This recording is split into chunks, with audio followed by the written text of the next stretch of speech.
মাছি তাড়ানো নয়, এবার মশা তাড়াতে কোমর কষে নামছে গুগল। এটা শুনে আপনি যদি ভাবেন কিঞ্চিত ভুল শুনছেন, তাহলে আপনার অবাক হওয়ার এখনো অনেক বাকি। কারণ বিশ্বের সব জানতা গুগল খুঁড়ো তো আমরা তলার মোড়ের দোকানদার নয় যে সে মাছি তাড়াবে। আসলে সত্যিই পৃথিবী থেকে মশা তাড়াতে এক অভিনব পরিকল্পনার কথা ভেবেছে এই টেক জায়ান্ট। ব্যাপারটা একটু খুলেই বলা যাক। মশাকে বলা হয় বিশ্বের সবচেয়ে প্রাণঘাতী প্রাণী, আর মানুষের জন্য ক্ষতিকর প্রাণীর বিরুদ্ধেই যুদ্ধ ঘোষণা করতে চলেছে গুগলের মূল প্রতিষ্ঠান আলফাবেটের স্বাস্থ্যবিজ্ঞান বিভাগ ভেরিলি। ব্যাপারটা ঠিক কি রকম? দ্য প্রিন্ট তাদের প্রতিবেদনে লিখেছে, এই প্রকল্পের মূল লক্ষ্য হল রোগ ছড়ানো মশার সংখ্যা ধীরে ধীরে কমিয়ে আনা। এজন্য বিজ্ঞানীরা পুরুষ মশার শরীরে ওবাচিয়া নামের এক প্রাকৃতিক ব্যাকটেরিয়া ঢুকিয়ে দিয়েছেন। এই ব্যাকটেরিয়া আক্রান্ত পুরুষ মশা যখন বন্য পরিবেশের স্ত্রী মশার সঙ্গে মিলিত হয়, তখন উৎপন্ন ডিম ফুটে বাচ্চা বের হয় না।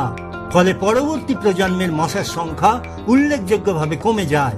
আর সোজা কথায়, মশার সংখ্যা উল্লেখযোগ্যভাবে কমে গেলে মানুষের মশাবাহিত ডেঙ্গু, চিকুনগুনিয়া এর ভয় দূর হবে। গুগলের মতে তাদের ডিবাগ নামের প্রকল্পের লক্ষ্য হল খারাপ মশা দমনে আরো বেশি ভালো মশা ছেড়ে দেওয়া। ইউরো নিউজ তাদের রিপোর্টে লিখেছে, এই ভালো মশা আসলে পুরুষ মশা, কারণ শুধুমাত্র স্ত্রী মশাই মানুষ বা প্রাণীর রক্ত পান করে এবং সেই সময় রোগ জীবাণু ছড়ায়। পুরুষ মশা রক্ত খায় না, ফলে তারা রোগও ছড়াতে পারে না। বিজ্ঞানীদের হিসেব, বিশ্বে 3000-এরও বেশি প্রজাতির মশা রয়েছে, তবে সব মশাই সমান বিপজ্জনক নয়। মানুষের জন্য সবচেয়ে ক্ষতিকর মশাটি হল এডিস ইজিপ্টি।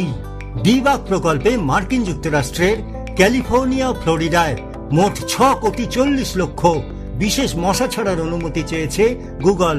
পরিকল্পনা অনুযায়ী 2 বছরে ধাপে ধাপে মশাগুলো ছাড়া হবে।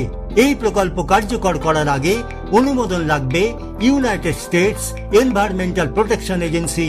ছাড়পত্র মিললেই শুরু হয়ে যাবে মশার বংশ ধ্বংসের জন্য গুগলের লড়াই। বিশেষজ্ঞদের মতে রাসায়নিক ও কীটনাশকের উপর নির্ভরতা কমিয়ে বৈজ্ঞানিক উপায়ে মশা নিয়ন্ত্রণের ক্ষেত্রে আলফাবেটের এই মডেল গোটা বিশ্বেই গুরুত্বপূর্ণ হয়ে উঠতে পারে।